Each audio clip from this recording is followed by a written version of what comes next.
Good afternoon, everybody. Welcome to another another edition of ITEN Second Thursday Adventure Cafe.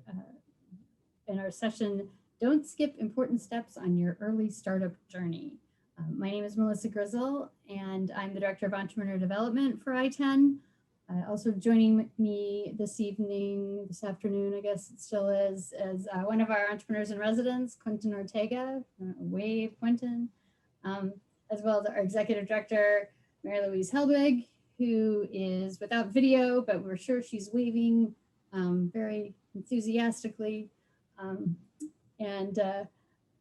Also we're joined tonight by one of our startup founders who's participating in the Eureka Ideation program, who you'll hear more about tonight. Marlon Gonzalez from Demitool, wave Marlon. And also shout out to Connie Gallagher of the ITEN team, who will be keeping an eye on the chat for me. She's always great about also throwing up links into the chat that I say random things at a moment's notice. She's out there on the interwebs grabbing the link and throwing it in the chat for everyone. So thanks, Connie, for having my back on that. And to that point, feel free to throw questions in the chat or interrupt me if you want. We're going to talk a little bit about some important things that we want early startup founders to keep in mind as they start on their entrepreneurial journey, and then also talk about a new program that we've launched that we're very excited about called the Eureka Experience that focuses on this critical spot, and hear from Marlon a little bit like what he's experiencing in the program, and then Emel's going to share a little bit about the vision we have for validation, the second part of the Eureka Experience, and then we'll open it up for Q&A and conversations. So without further ado, just wanted to start this conversation by using our 2020 pathway map. This is a map that many of you might be familiar with. We put this together every year and update it. We've been doing it for the last 3 years, and it is designed to help entrepreneurs figure out what resources are available, both inside of ITEN with the blue flags and with our community partners in the green flags, but at all stages of that entrepreneurial journey. It's because it's really important to reach out to the right organizations at the right time. And if you're interested in getting a copy of this map, it's available on our website at itenstl.org. And you can download that as well as our ecosystem map there from our website. But tonight we're going to focus, hyper-focus here on the very early stages and the things that we want early stage founders to really keep in mind as far as the mindsets, the processes, the tools that are critical if you engage them early and often, and they are the basis of the Eureka Experience that we're going to share with you this evening. So one of the main reasons that we have decided to launch Eureka and really feel like this is an area that needs some hyper focus is that we see so many entrepreneurs get really excited, which is understandable when they're first starting out and they've got a great idea and a great solution and they want to just dive right in and move 1,000 miles an hour before somebody else comes up with that great idea or passes them on executing on it. And they need that passion, they need that excitement, but sometimes they don't stop and do the key processes and investigation to make sure that they are solving the right problems, and they in tune then never reach that product market fit, this curve up the hockey stick that we all want to see. About 80% of companies are never going to get there, and that is because they are wasting time and money and effort building something nobody wants or building something that not enough people want, but really not focusing on what the important, what is worth their time and energy and money and effort. And one of the main ways around this, or one of the first places to start, is switching your mindset early on to loving the problem you're solving, not your solution. If you can make this slightly counterintuitive mindset shift, this will go a long way to making sure that you don't develop a certain amount of what's called innovator's bias, where you're just so in love with your solution, you're not really paying attention to what the market out there is telling you. But it also just allows you to be open to finding the absolute perfect problem that you can build your solution around. So, and then that also allows you to free up, to focus on right things at the right time as opposed to wrong things at the wrong time, because you're never going to get to that product market fit if you didn't do hard work, establish processes, get comfortable with tools and how to de-risk things early on and really build that strong foundation. And so back to our map, for example, completely understand the urge of entrepreneurs to want to jump ahead in the second half of this map. I mean, what's not to love? You get a bigger bike, you're soon pulling wagons full of suitcases full of money. I mean, the second half of this map is fabulous. But as you notice, the Eureka experience, the things we're talking about now, all happen prior to MVP, to minimal viable product. We are making sure that we are building something that is definitely solving the problem that needs to be solved. So we're not building a product first and then walking it around trying to find someone that wants to buy it. And we're not coming up with a great idea and then saying, oh, I'm going to go talk to this venture capitalist and they're going to give me money to build it. That's not going to happen. We want you to really set your mind in the right framework and use some really powerful tools and processes to get these questions answered early and really increase your chances of that product market fit. The key here at this early stage for you early stage founders is slowing down just enough. So you actually want to decelerate so you can then accelerate up that, that hockey stick curve, because you have the right mindsets, the right processes, the right foundation for that. So if we've got our mind around loving our problem, not our solution, problem, we love it, we're problem focused, and we're doing the right actions at the right times, two of the key mindsets that are in the 10 that we really dive into in Eureka, then we can work on establishing a method to test assumptions that we're going to make about our business model. So you start with your business model, you identify what is riskiest, you go out there, have conversations with potential customers or other activities that will help you de-risk what you have identified as the most risky, and then you iterate from there. So you're not just sitting by yourself in a basement like I am tonight, but in doing, making assumptions about life and just saying, I hope those are right, and I'm just gonna build this fabulous product here all by myself, alone in my basement. It's getting out and having the right conversations and the right tools to see those forward. And at the basis of the Eureka experience is we leverage the Leanstack platform. So many of you might be familiar with the Lean Canvas. That's Ash Maurya's slight variation from the business model canvas. And so, and Leanstack is now a series of tools. So these are what we use within Eureka. And it all starts with a canvas. We've been saying that at ITEN for years now, and we're excited to have more robust tools to bring that even more into being.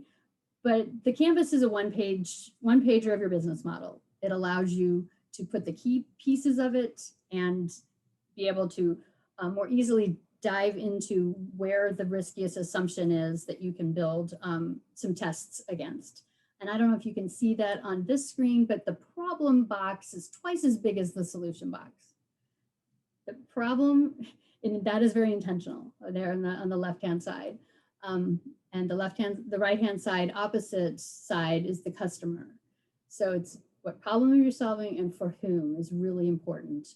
And then this additional tool is the customer factory, allows you to go in and set your idea of success at 3 years. And then the modeler, the traction modeler, builds a traction roadmap for you. Given that indication of success, you can put in different variables about customer acquisition and retention, and really have some tools that when you go out and start to talk to customers and have those customer discovery conversations, which are conversations with potential customers about the, the pains in the market and trying to get to that understanding. You have a place to come back to with that information and put, and reevaluate the assumptions that you made in these tools and then iterate from there. And so these two tools are at the heart of the Eureka Ideation program. And then as startups move into our validation program, they do a deeper dive into the customer forces process. Those customer discovery interviews become the core of that, and they can explore different things that customers that affect customer acquisition and traction. And so we've got our mindsets. Two of the most important being we're loving the problem, correct? Yes, not our solution, and we are doing the right action at the right time, and we are applying an entrepreneurial method of testing the riskiest assumptions of the business model and iterating on that, and then getting out and having conversations with those potential customers. And the reason that is so critical is because that is what's going to help you really test your assumptions and really understand what is the best problem to be solving, the strongest place to spend your time and your energy and your money. And making sure when you go into these conversations that you are not going in solution forward. So you're not going in, it's not a sales call. It's not, look, I have this fabulous solution to fix a problem I'm assuming you have, would you like to buy it? This is very much problem focused. And even that, it's bigger than going into a potential customer and saying, what kind of problems you got? So maybe you can start there. And they maybe, for example, you ask that, sort of open question, and they're like, well, I've got all this data that I don't know how to deal with. It just comes in and I've got to figure it out and make some reports on it. And resist your urge as a founder with a fabulous platform in their brain going, oh, well, we've got this solution that can take your data and we can do this with it and we can do that with it. They don't care about the features of your program. They care about their problems. So the next question should be why? Why do you have that data? Well, because I get, all this stuff from all the sales reps and they send me all this, and I have to then make these reports. And why do you have to make the reports? So you're channeling your inner 3-year-old. Why, until you can get them to walk you through their day, what they are doing. And often what you might find is you show up thinking this person has a data issue, and what they really have is a timing issue or a process issue or something else that comes up in that conversation. And you have enough of those, you start to see trends, you start to see commonalities between these conversations, and then suddenly it's like, that's the problem we're solving. That's our MVP. That is the feature. That is what we're going to focus on. And then you go build that, as opposed to the other way around. So that's what we're trying to get you to sort of think through that and to challenge yourself to resist the urge to build too fast and to build making some assumptions that you haven't, on assumptions you haven't tested. And why is this important? Because getting these key insights early, doing these processes, having these mindsets, building this foundation is what is going to set you apart. You're going to have key insights and secrets that other companies don't have. And it's truly the new unfair advantage. You're going to outlearn your competition and be building what your customers want and stay relevant to them, because the speed of learning, is what is going to be so important. Just in 2018, there were 100 million startups that started just in that year. It's like the math is either like 1 every 3 seconds or 3 every 1. Anyway, it's a lot. And so there's a lot of people out there, a lot of companies bubbling up, a lot of companies that have been existing, trying to continue to exist. And the competitive advantage, the unfair advantage you can have is if you can learn more faster and iterate on that learning. So that's why it's, I think, so important for early stage founders to spend the time necessary to figure this out early, because this is what you're going for, that sweet spot between something that's desirable, people want it, it's viable, you can build a business model around it, it's feasible, it can be built, it can be done. And the closer you get to that perfect Venn diagram in the middle, the better off you are.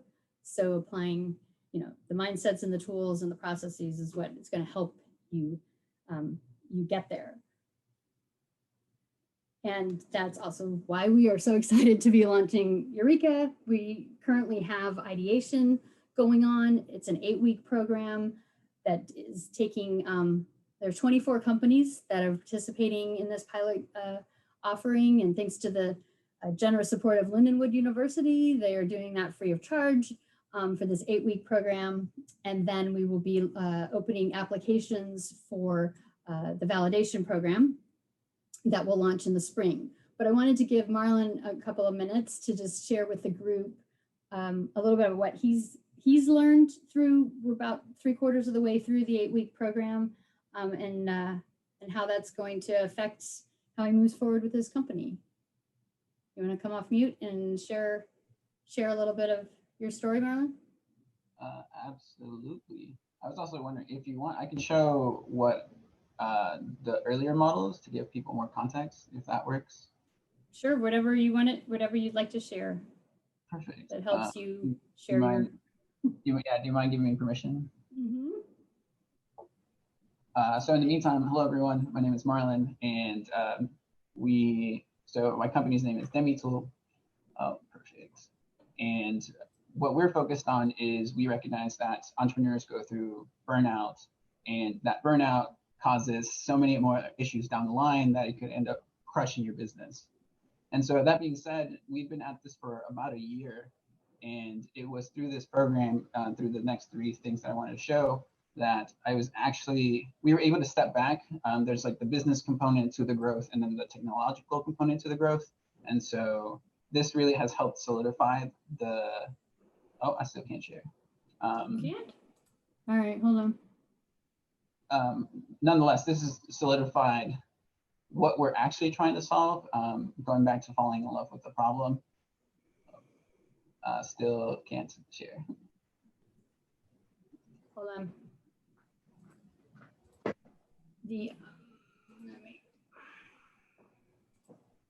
Okay, try now. I'm working under Venture Cafe's account settings, so Got it. Perfect. I thought it had been set to everyone. I want to show these 3 tabs that I have open. So the first one is going back to those mindsets.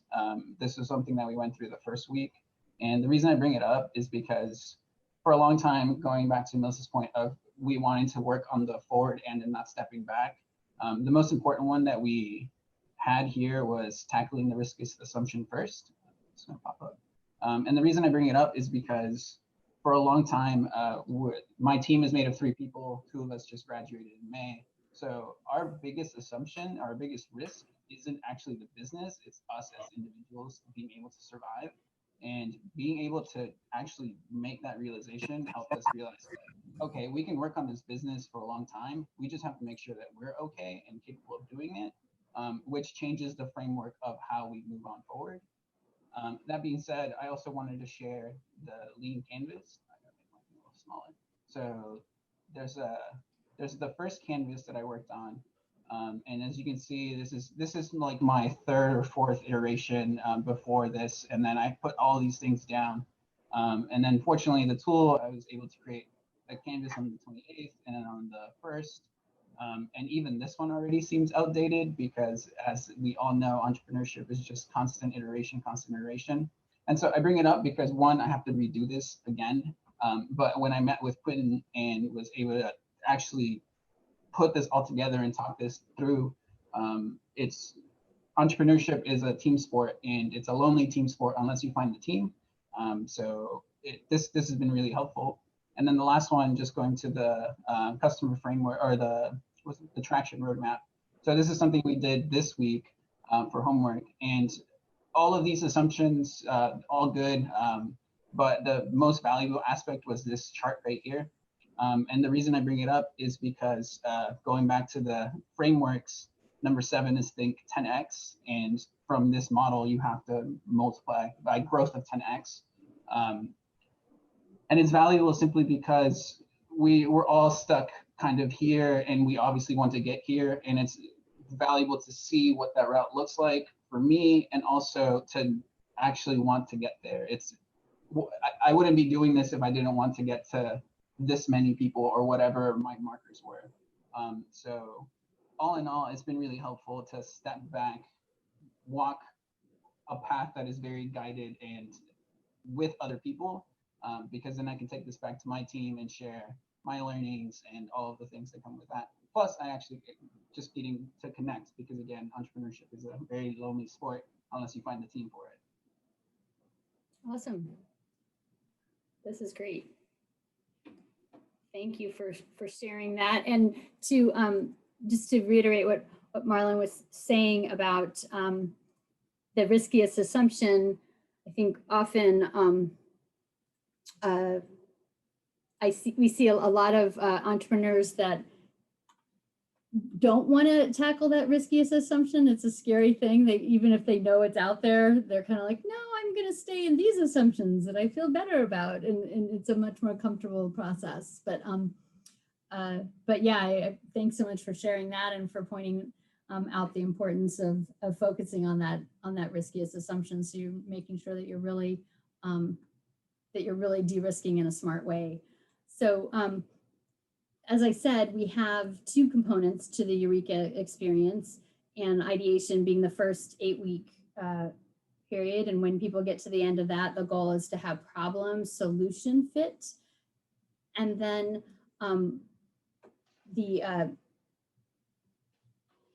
just want to make sure my slides are advancing. Hold on. The validation program that we'll be launching in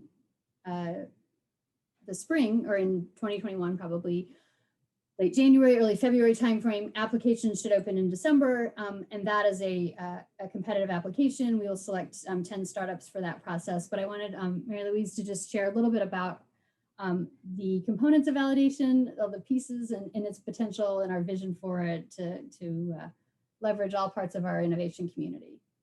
Amel? Thank you, Melissa. And if I'm sorry I'm not with you guys in video form, but only in voice. And if it gets a little squirrely, Melissa, just let me know. The hamsters are running on the internet wheel for me, and sometimes they get tired and things go sideways. But thank you both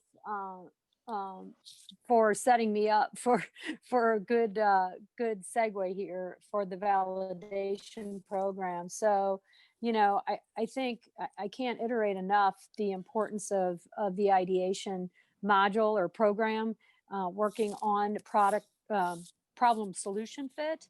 And as you heard, that, you know, there's really 2 components to the program. There's the entrepreneurial thinking and avoiding innovators' bias, as well as gaining access to 2 of the tools. There are many more on the Leanstack to help you at that stage. And as Marlon said, you know, I really believe that the ideation program can be good for entrepreneurs at any stage. So even though we kind of talk about the commercialization process being linear, and you start with ideation, then you go to validation, et cetera, I really believe and would encourage any entrepreneurs to participate in the ideation program, because it's going to help you with your thinking, your thought process, your problem solving, your approach to, you know, thinking about what you have in terms of it being a viable business and not making it so personal and protected that you make bad decisions, but then also giving you those tools that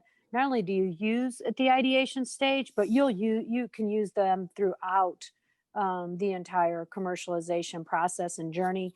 And if you're going to need to make a pivot or introduce a new product or service in the market, you'll want to tap back into that. So I just want to reinforce that I believe that ideation is not just for an entrepreneur that's at that stage, but really any entrepreneur, I believe, can get value from that. And then, as Melissa shared, in the new year, I can't believe that's only 6 weeks away. That kind of blew me away this morning when I heard somebody in the news talking about, I think we're 6 weeks away from Christmas Eve today.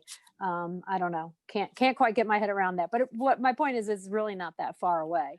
And so, as we go into the new year, and we'll be introducing the validation program, that ideation is basically open, an open call.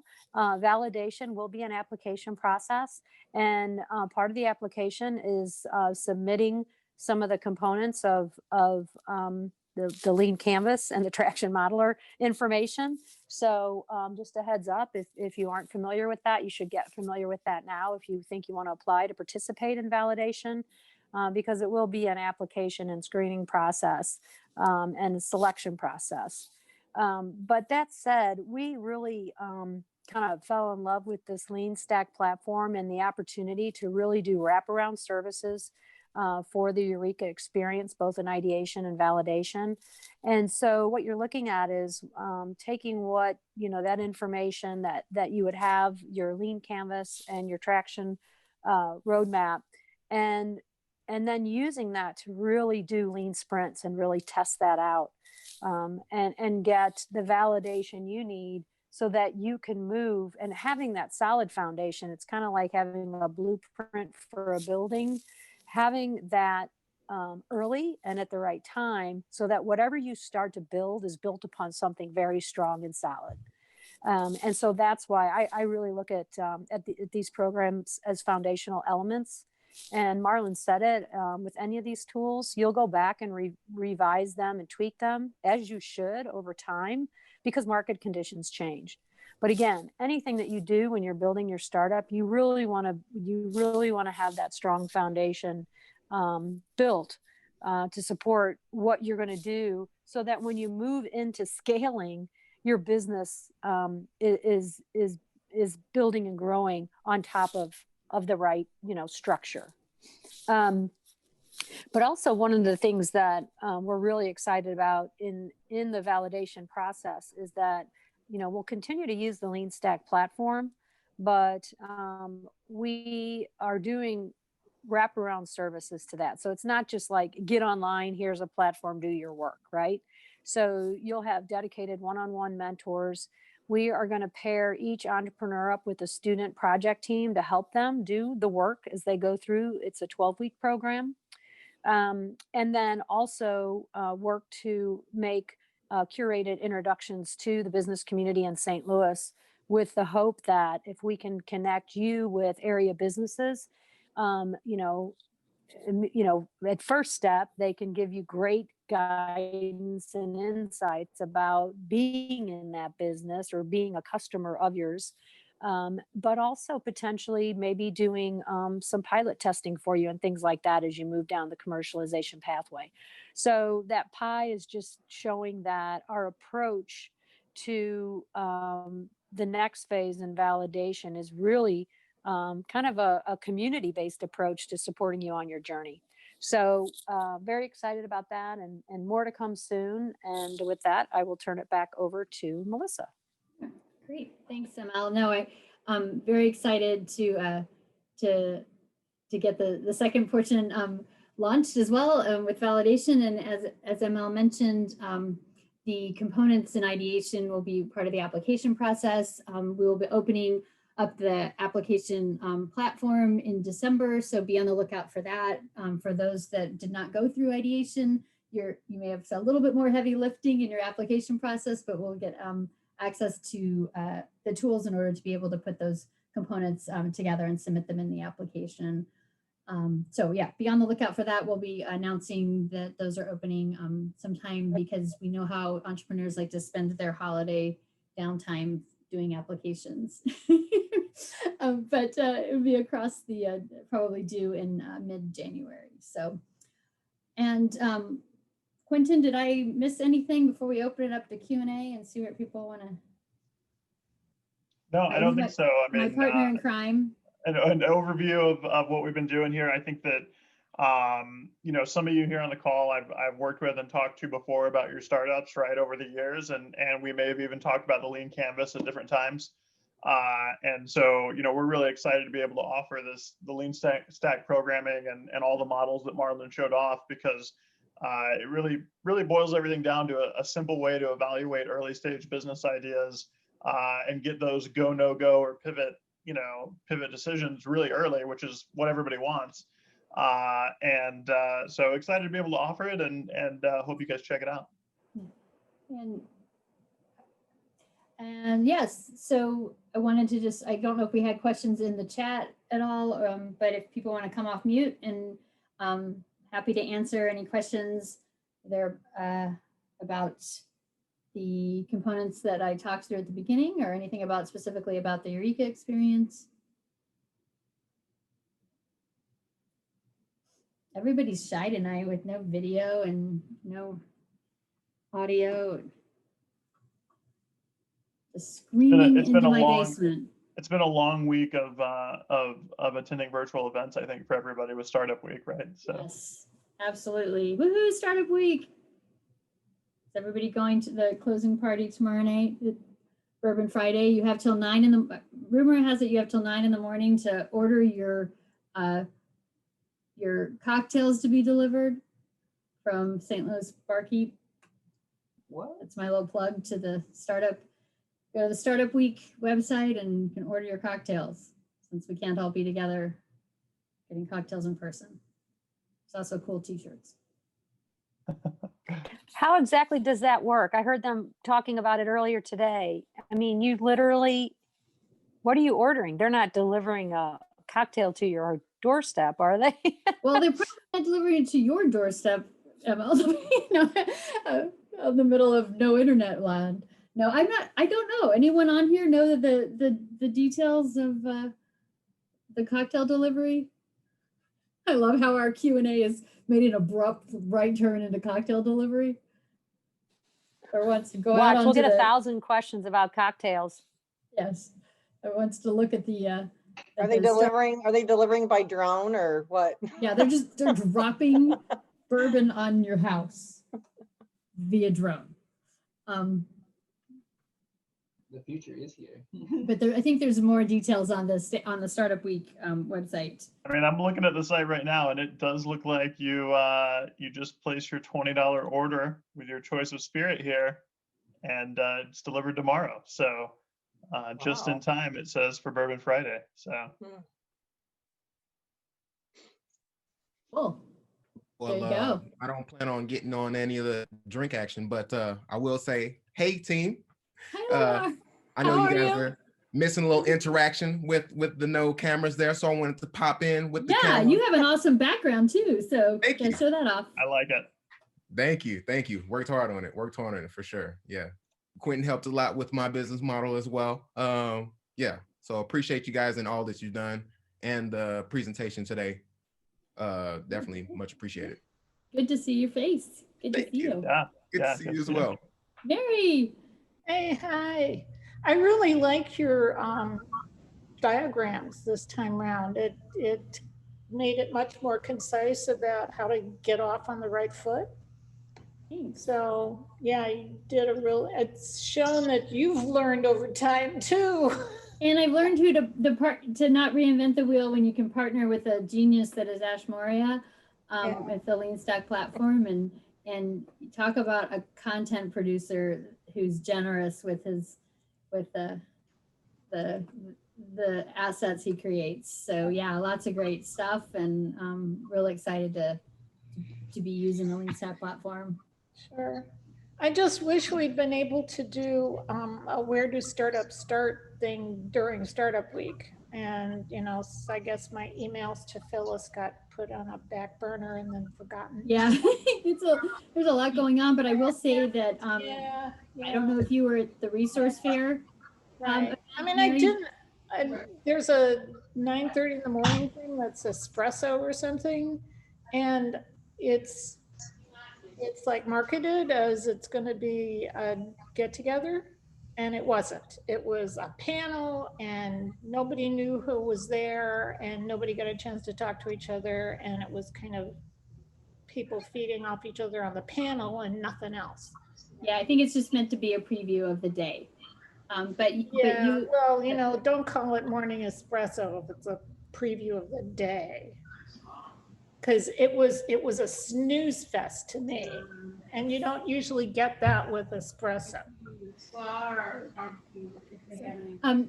had a few other but you folks did that really came good off job. mute. I This wasn't was sure if there was good other presentation. questions.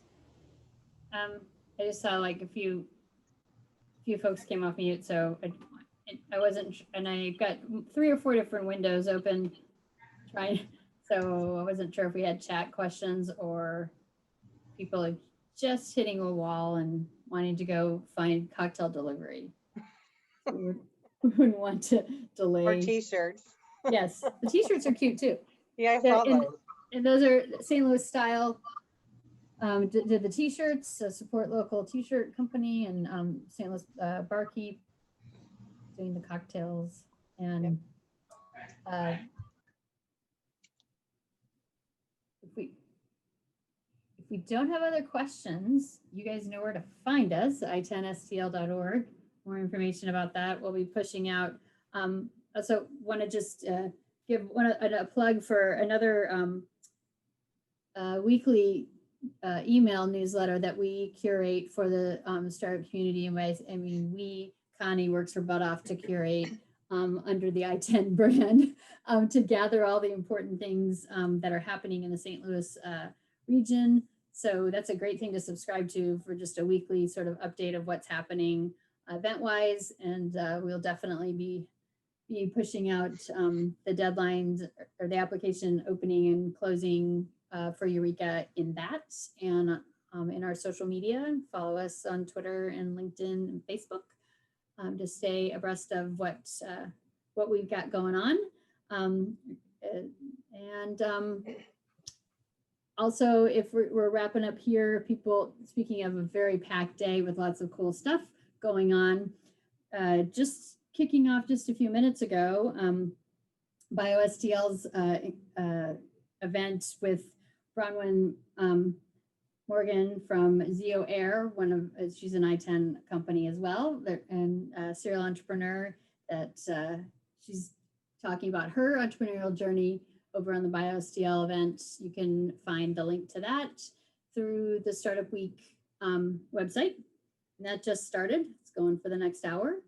And but happy to stick around and answer questions, but also happy to let people go order their cocktails and recover from a crazy week.